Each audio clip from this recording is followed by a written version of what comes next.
From the center of the universe, now in its 7th season covering your 19-time Grey Cup champion Toronto Argonauts, it's the X's and Argos podcast with Argos color analyst Ben Grant and Coach JB.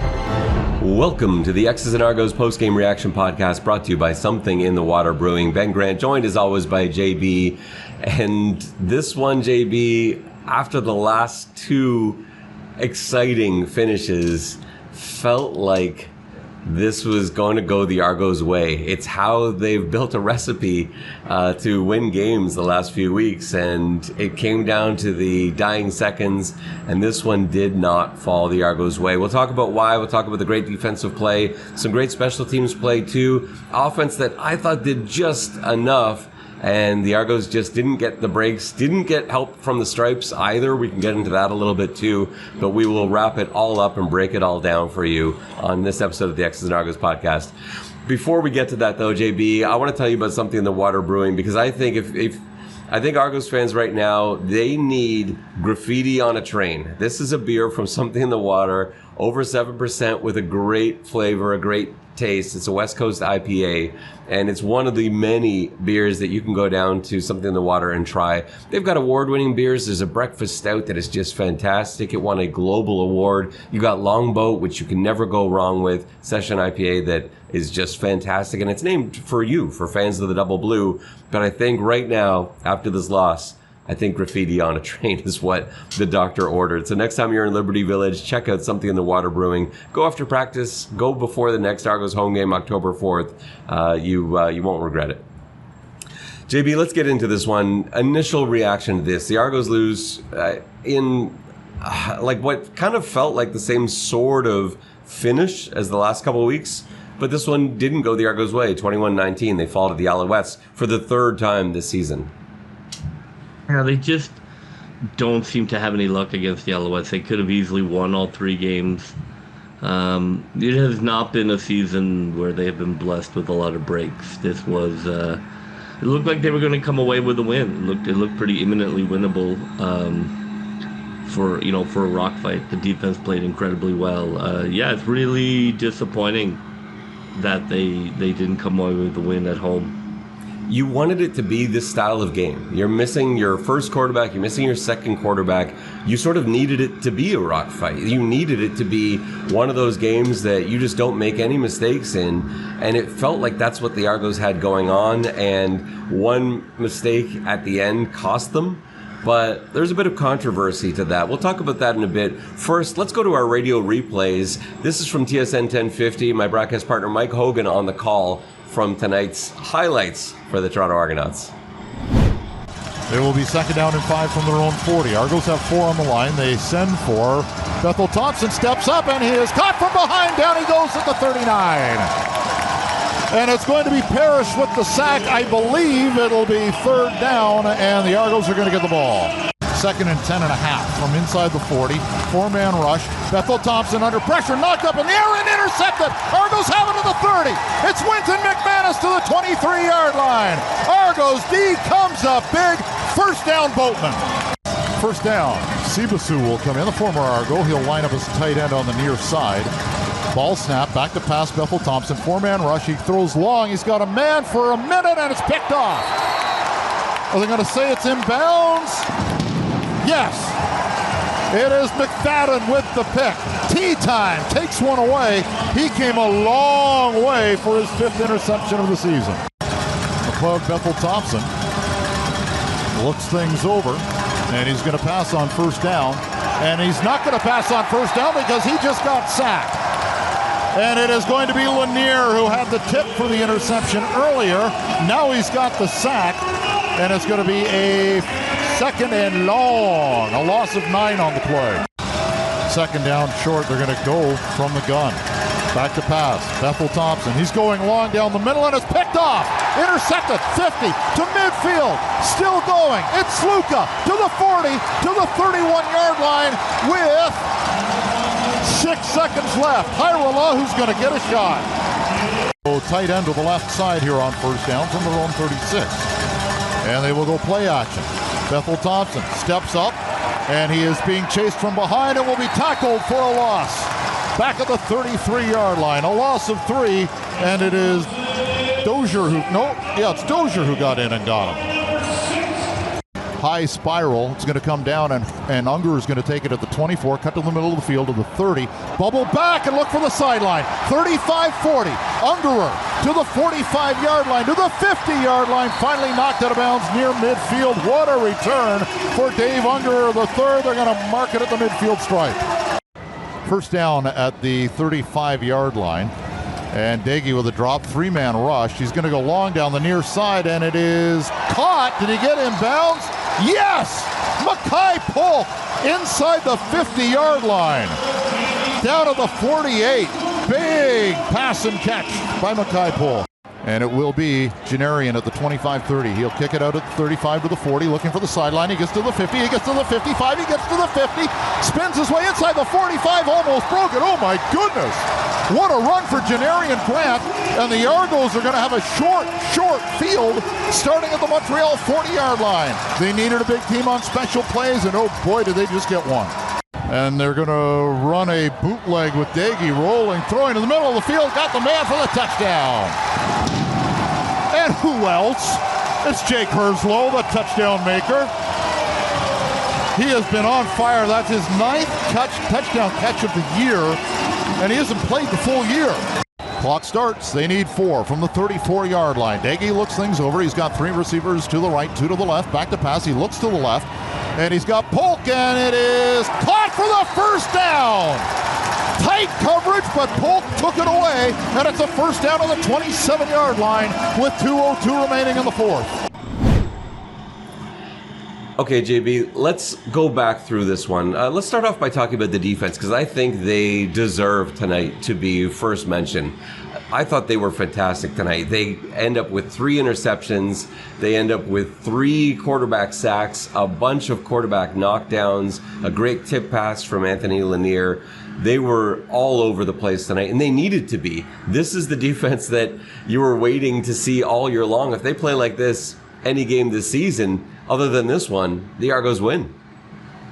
Yeah, if this defense can be there when the offense has the starting quarterback, that's obviously a pretty formidable combo. McManus looks like he's pretty close to fully healthy. Dozier's been a really nice pickup. They played well. Montreal didn't try to run it very much, but they played that okay. They played the pass okay, which is fine. They're not going to go to elite, but they kept Montreal under 25.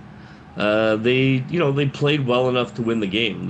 So I think the encouraging thing is, if this is the defense moving forward, that's a good sign, because they certainly played really good fundamental football tonight. I thought so too, and I thought Dozier was fantastic. To me, he stood out on this field. I thought Sluka had a pretty good game too. There were some rough moments in the beginning from Willie Drew specifically. He was getting his first start at corner today. He's been playing the halfback spot the last couple of weeks. Corner should be pretty natural for him. That is what he's always played. He's a very good corner. And yet something today just seemed off in the first quarter. His spacing was weird. He got turned around a couple times. His guys were wide open. There were a few missed passes from McLeod Bethel-Thompson in the early stages that really could have hurt the Argonauts. But after that, he seemed to settle down and looked fine. I thought, for quarters 2, I was watching him pretty closely after what I thought was a rough start, but quarter 2, 3, and 4, I thought Willie Drew looked good out there, and he made a fantastic hit on Austin Mack to break up a pass that would have been a first down, a key first down as well. Just hit him right in the spine as soon as the ball got there. So that was the only thing that stood out as them having any kind of trouble at all. But yeah, you're right. They were in the backfield all night. They didn't have to blitz to get pressure too. I love that. I thought early on the defense ran a lot of linebacker stunts, lining up in the B gap and then coming all the way around the opposite side, and they were getting pressure that way. They were getting through that way.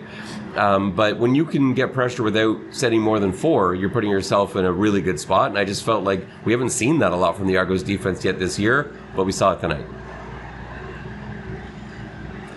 Let's talk about some of the plays that maybe could have helped the Argos out. Argos up 6-0. Montreal puts a touchdown drive together. What did you think of the penalty called on Darius Bratton down the sideline? And I'll set it up for you. You had Rambo running a wheel route from the slot. Bratton got beat initially off the first action, but then seemed to be able to catch up. To me, it looked like he was looking back at the football, feeling out to see where the receiver was. I just saw Rambo fall to the ground, trip on his own feet. There was no flag on the play. That got sent to the replay center. How did you see that one? Yeah. I mean, if you're going to, overturn the call on the field from a no call to a call, then, by all logic, the call has to be drastic. We've talked about you should be able to watch it in regular speed and know that that's a penalty. So I can't imagine how the center thought that was such a pass interference that it was worthy of overturning the no call. Like, at the very minimum, it's just accidental contact. There just is no call there. The referees were looking at it. It was, I think overturning pass interference should be really rare, because for the most part, like, the referees are looking right at the play. It's not like they're calling the line, then suddenly they have to look for pass interference. Like, those guys are standing right there looking at pass interference, and if they don't call it, I'm not saying they never get it wrong, but if they say no flag, I just disagree with the center overturning it unless it's really clearly a pull down or a trip or something along those lines. So, like, to me, that's a terrible overturn and a terrible overstep of the purpose of the challenge. And that led directly to a Montreal touchdown from what would have been at best a field goal, but they weren't even in that range at that time. That was a huge penalty that was assessed by the replay center on a play that I had already concluded. We're talking about it here in the broadcast booth. I'm very honest with what I see on our broadcast and on this podcast as well. And there are times when I think things go in favor of the Toronto Argonauts. There was a spot today that the Toronto Argonauts benefited from that I thought was like 2.5 yards off, and I called out the officials on that too. I'll do it both ways, but on that particular pass interference play, it's just the wrong call. Like, it's just pure and simple. That is the wrong call. I can see sometimes when there are disagreements. Sometimes I'll see a replay and I'm like, I'm not sure which way this will go. I saw it this way. The replay center goes the other way. And sometimes, actually, I'd say most of the time when the replay center disagrees with me, I get why. I say, I see what they see. I don't see it that way. I don't agree, but I see what they see. On this one, I don't know. I am at a loss for what they saw. They have to remember their purpose. Their purpose is not to be another referee where, like, I think it's this. The purpose is to look at the evidence and decide, is there clear and incontrovertible evidence that the call was wrong? Not, do you think it was pass interference? Like, no, of course not. Nobody cares what you think. You're not the ref. It isn't two guys debating it. It's just, when you look at it, is the evidence clear that the referee, for whatever reason, missed a pull down? And that didn't exist here. So, like, it's just an abuse of the system. It just is not what the center is for. The center is not for weighing in with their own opinion on what they think pass interference is for. It's for catching something that the referee missed because of an angle or, somebody was in the way. So that's really frustrating, because otherwise, why don't they just make all the calls and then we can just move on from there? And I would argue that the replay center should also be there for when there's a huge moment in the game where the game is on the line. Right, and that's the other question. They never, as far as I can tell, somebody watches a lot of CFL games, they almost never buzz in. Like, essentially, if you have wasted your timeout on a challenge, they're like, well, you're effed, because we're never going to bail you out with the center-driven challenge in the final minute. And that's clearly the message they've sent to teams. So, of course, teams should take that into account when they're challenging things. But it's very frustrating that that's the message they're sending, because that's not the official rule. And they absolutely, look in the NFL, in the last 2 minutes, there is no challenging, because, like, we'll take it from here. Jesus, take the wheel. That's what you're supposed to do. In the final minute, you've got to make sure it's right, because those are game-changing calls. And in the final minute, they're like, you're on your own, bro. I guess you shouldn't have wasted that challenge. And, like, that's just such a frustrating attitude. They used to buzz in a lot and, maybe too much in the final couple of minutes, and they've obviously gone away from that. Yeah, you'd think. Yeah, but it's just disappeared. It just doesn't happen at all anymore. And the final Argonaut snap of the game, with the game on the line, and to set that up, if you didn't get a chance to see the game, Argos are down 2.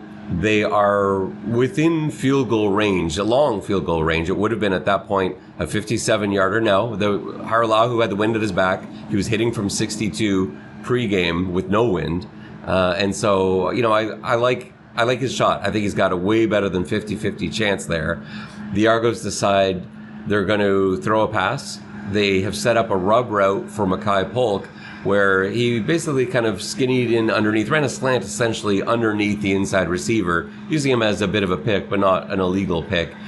And it looked like Sutton grabbed Makai Polk's hip and turned him, because when the ball got to where Sutton and Polk were, Polk was facing the wrong way.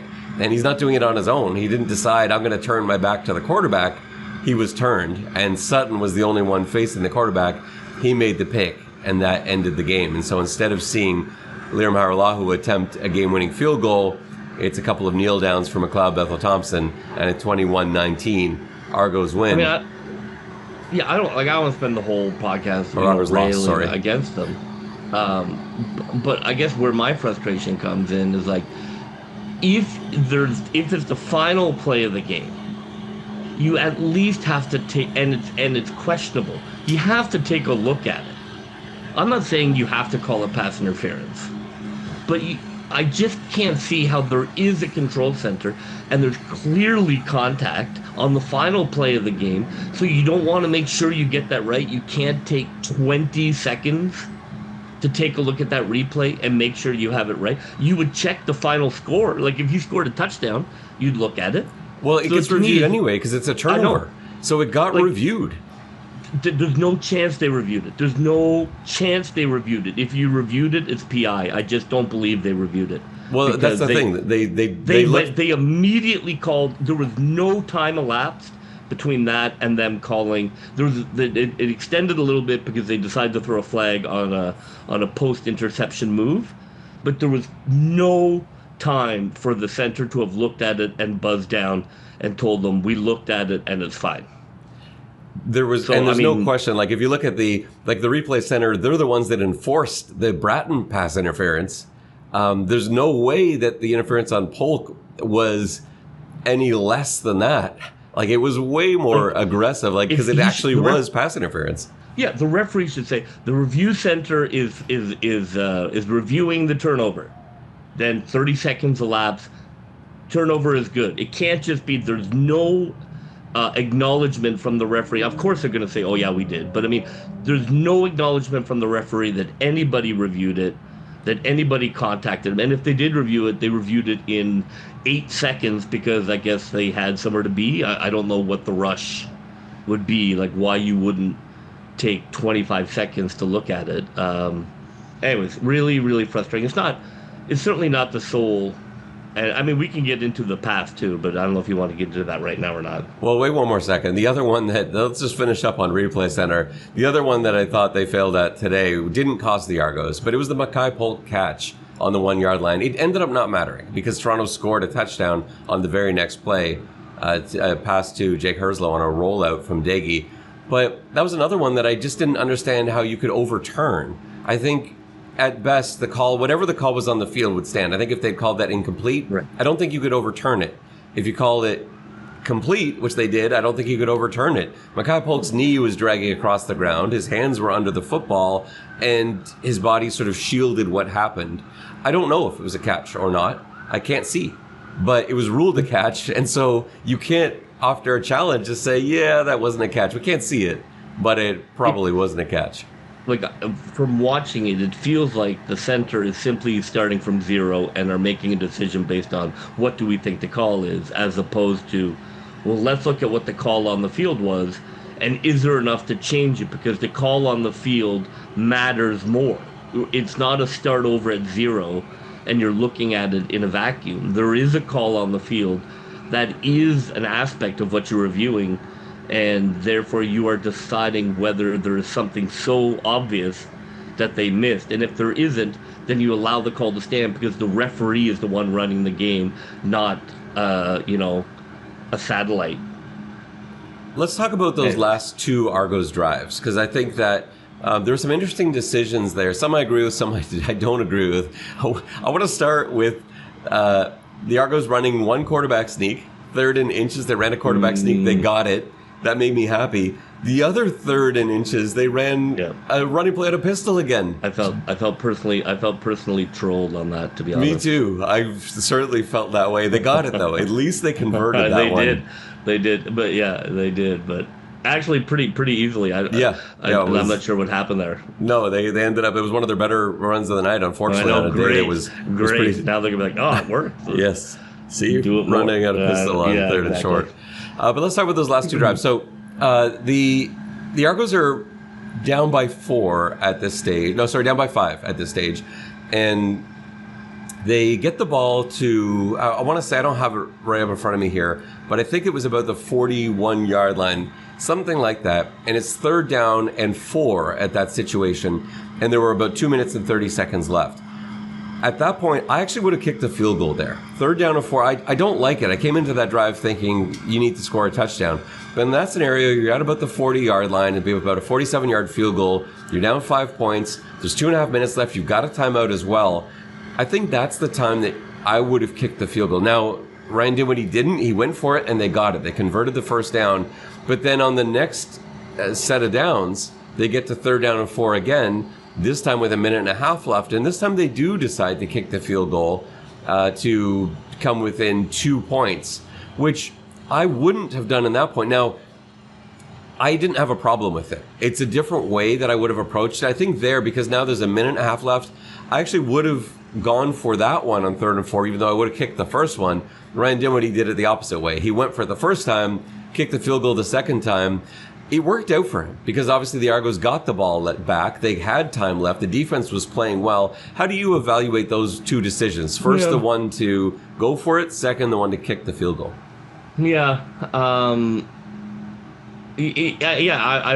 would love to know the thought process. Like maybe they felt there was too much time on the clock in the first one, in terms of giving it back. I don't know. I don't mind him going for it and then potentially changing his mind and being like, you know what, like it was probably a very tight decision the first time, and maybe like, you know what, I am going to kick the field goal. I don't mind that if that's how it happened. If he, even though more time had elapsed, and he just felt like, no, you know what, we're going to kick the field goal here. We're not gonna turn the ball over this close. So I don't mind that. I know the broadcast was on it a little bit, but I mean, certainly didn't cost them the game. I don't mind, changing your mind on the attack plan. No, I don't mind it either. That's not where my frustration at the end is coming from. No, and I don't mind that either. While I would have done it differently, I have no problem with the way that Coach Dinwiddie did it. It's different than I would have done it, but I was okay with it. I just thought it was an interesting debate, and you don't have much time for it. That's what makes coaching in professional football so difficult. It's got these crucial decisions have to be made very quickly, and clearly it worked out for the Argos because again, they kicked the field goal. They almost recovered the kickoff, and let's talk about that. Let's pause our last two drives. Let's talk about both kickoffs they almost recovered because there were two amazing special teams plays that almost came through for the Toronto Argonauts. Which one do you want to talk about first? Let's talk about the onside. I thought that it has tons of special teams. I thought the kind of fake out. I mean, that's clearly one they were sitting on for a little bit and they decided to use it. So obviously that's gone for now. But, the kind of walk off, that old kind of quarterback yelling at the sideline fake out. But really nice kick. That's what he did there is much harder than it looks in terms of putting the spin on the ball. That's kind of that new style of onside people like where the ball's on the ground and you're spinning it sideways instead of up and down. Look, he kicked it perfectly, and it just needed to be batted out of bounds more effectively, which is not easy. The ball's flying through the air. You're running forward. People are about to, you're running into traffic. So, I'm not going to blame anybody because you're like, oh, you should have hit up, he's running and people are coming to smash into him and the ball is twisting up and down. So like it's not easy to just kind of get your paw on it. I thought Montreal did a really good job of touching it last. Yeah, but they caught them. I mean, they caught them. It worked as well as you could hope, and he did get a hand on it. He did. It's just that Montreal player made an excellent play. And I know the fans here thought the Montreal player had stepped out of bounds, and when they showed it on the scoreboard here, the fans here were outraged that the replay center stood with the call on the field there. I didn't have a problem with that one. I thought the replay center was correct there because I couldn't see enough. And the time elapsed, and there was an announcement that the replay center backed it. So yeah, and I'm fine with that. That's what I'm looking for. I'm looking for an announcement and a clarification and a confirmation. None of that. I don't know if the Montreal player stepped out of bounds or not, but that's the thing. I can't see. I can't tell. So you can't overturn the call that was made on the field. The call that was made on the field was Montreal hit it out last. Replay center can't see otherwise, and so that was handled perfectly. Yeah, but, I know. Yeah, I wish all three tonight were handled perfectly. Let's talk about that second kickoff, and this is the one that comes late. So the question is Montreal going to set up their hands team? Is Toronto going to kick deep? Are they going to kick an onside? About a minute and 20 left at that point, down by 2. They decide to pooch kick it a little bit. Walk us through what you saw on that play, JB. Yeah, they kind of gave on the broadcast. They kind of gave it away in the huddle. In terms of the coach pointing to kind of a high pooch kick, but it was just a really interesting. You don't see it very often. He skied it, which can, a kick return is a little different action than the punt return, and you're usually not ready for it there. And on a kick return, the ball is live after 10 yards, so there's like a little more pressure as opposed to the punt where you feel like a little more protected and you got the halo. You've got the super high kick and there's no halo and guys are flying down to it. So of course it's going to be much like American punt returning except without a fair catch. It was really well done, and I hate to give credit, but like an incredible recovery. I believe it was Rambo. Incredible recovery. Because he lost his feet and yet somehow was able to push himself backwards to go get the ball at the last second. How about the placement of the kick from Hajrullahu? Yeah, beautiful, like perfect. Like both of them. That's exactly where you would want that. I mean, from we'll get into it as a sort of transition. He's an elite kicker, and both of those were, incredibly well done. And I assure you, that's. Neither of those kicks are easy to do perfectly like that. Yeah, you see it every week. Onsides that just don't go, like they end up going 2 yards. The kicker hits it out of bounds or whatever it is. Those two kicks were beautiful kicks. Yeah. And full credit to Montreal. And they just can't catch a break against Montreal this year. The gods are not smiling upon them. No, I know. They 0-3 now against the Alouettes, and the first one wasn't really close. The second one, they should have won. This one, they should have won tonight too. Yeah, my dad enjoyed it, and I bet he did. Mention to me. Yeah, he mentioned the sweep before he went to bed. He's not subtle in his appreciation of the Alouettes' domination. So Rambo recovers that pooch kick. Montreal runs for 6 yards on first down. Toronto calls a timeout. 2nd and 4. Were you surprised Montreal went to the air on second down? Now they end up taking a sack, but I thought, why aren't they running the ball there? Run the football, because you're running so well. Like they were running well late in the game. I know overall it wasn't fantastic, but still, Scott was getting 3, 4, 5 yards every time he touched the ball. He's tough to bring down. Run the football. You only needed 4, maybe 3. Especially when Toronto has been effectively pass rushing you. Yeah. So it's not like they're not getting home. They got home a whole bunch of times. Friends don't let offensive coordinators make calls in the final minute. And McLeod, to his credit, took the sack. Like the throw he was looking at was so dangerous. He had, I think it was Snead that had a speed out and it was to the wide side of the field, and he's loading up to throw it, and it's such a long ball. I'm like, throw it. But the McLeod special. He ended up taking the sack, which is smart. Held onto the football, and Montreal punted the ball away. Argos get great field position. They get a first down. A great little throw to Brissett. They quarterback sneak it to get the first down. And now they're in Hajrullahu field goal range. It would be a 58-yarder at that point. It's second down. And 58, that's not a gimme by any means. And Hajrullahu had missed from that distance, or from shorter than that, earlier in the game. But although that didn't actually cost them because they got the ball back and kicked a field goal in the last play of the half, so that kind of neutralized that. And for the second week in a row. But now here they are in second down, looking at a 57-yard field goal. They call a pass play. JB, I know you wanted a run play there. Of course, every defensive coordinator in Christendom would if they were head coach, they would get on the set and be like, you cannot run the ball, offensive coordinator. Pass the ball. Choose whatever running play, you cannot pass the ball. Choose whatever running play you want. You have lots. Pick any of them.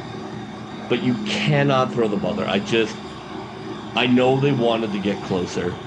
I think there are a couple of factors for me. Number one, I would say almost always, do not pass the ball there. Because, that old line, right? Like 3 things can happen and 2 of them are bad. Yes. So just statistically, you're rolling the dice unnecessarily. Now, if they're not in field goal range, you have no choice. But you are in field goal range. Just barely, but you are. And you have an elite kicker. You have your third quarterback, who has done fine tonight, made some nice hot reads, made a couple of deep throws, did not turn the ball over, did everything you could hope for from a third quarterback. However, it is still your third quarterback. And you're placing in him the confidence to not make the throw if he feels the player is covered.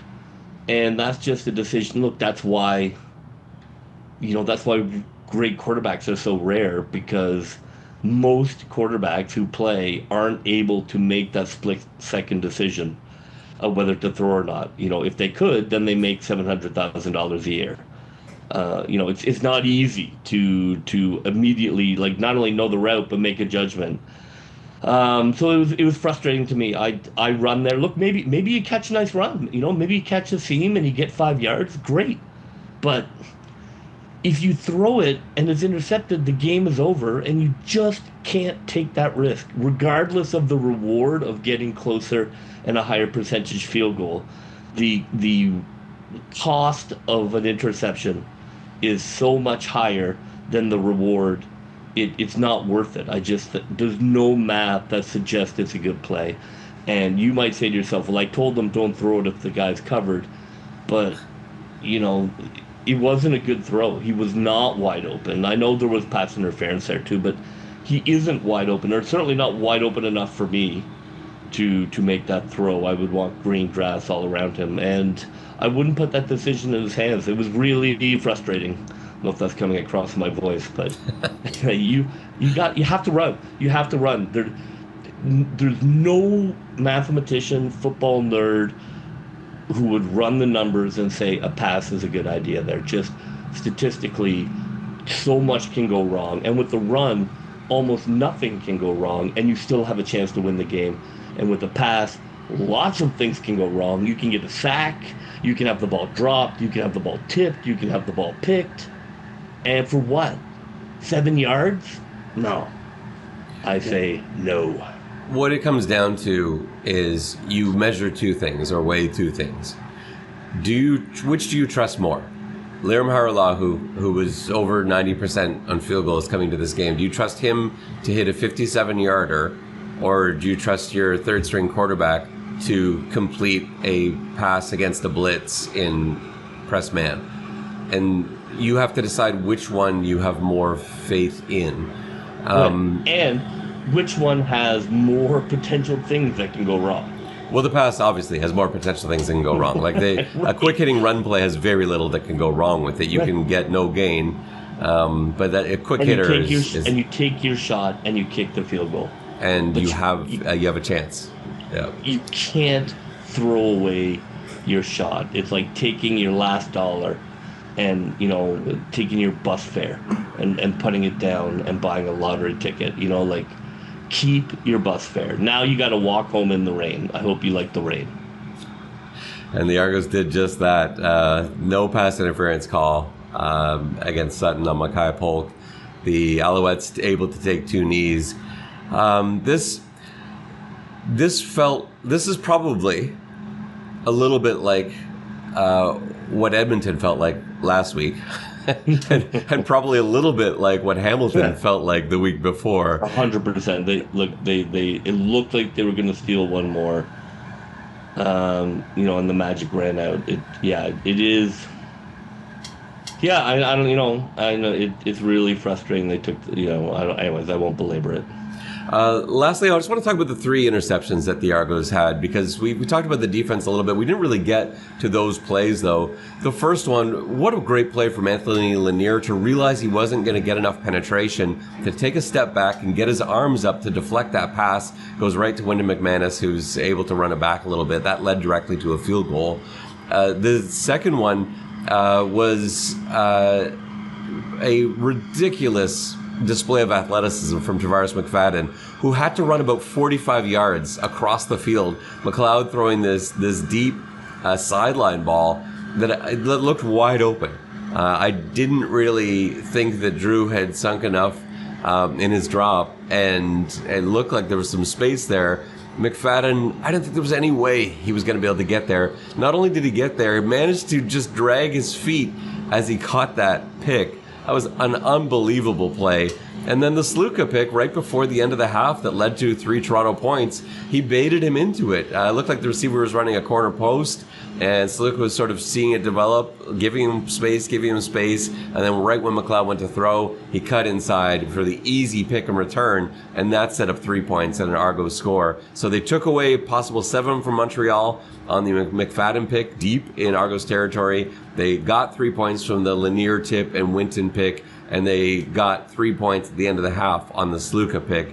Great aggressive defense, outstanding athleticism from those guys. Yeah, they deserve to win, but hopefully this is something that can continue to deliver. Yeah, they have to keep playing like that, and we don't know what the future looks like for the Toronto quarterback room. We're week to week, but at this point, I would have to guess that we're going to see Jarret Doege again next week in BC, and that is a huge game. It's a must-win. This one, you really wanted to win. It wasn't must-win. A lot of these down the stretch are going to be, and the first one of those is next week in BC. We're back to must-win territory, JB. I know we've already used our must-win armbands for the year, but that's the territory we're in. You can't afford to lose back-to-back games. They had a 3-game winning streak going. It was fantastic, and now they've dropped this one in Montreal. They have to turn it back on. You just can't afford to drop another game going forward. Any last thoughts, JB, before we wrap up and sign off for this one? I feel I've shared more than enough tonight. Fair enough. Next Argos game is a late one. It's a 10 p.m. start, September 26th, Toronto at BC. And then you can catch the Argos at home in Week 18 for their next home game. It's October 4th, a 3 o'clock start. And it is already the most sold game of the Toronto Argonauts this season. You can get tickets for the upper deck on the east side. There are discounts as well. If you go to argonauts.ca, go to pick up tickets, click on that game. You can get, Mike Hogan was saying tickets as low as $20. So it's already going to be a great crowd. By the time we get to October 4th, this one is going to be huge. So make sure you get your tickets and you're out to that one. That will just about do it for us on the post-game reaction episode of the X's and Argos podcast. For JB, this is Ben Grant saying so long, and may all your pre-snap reads be good ones. I'll see ya.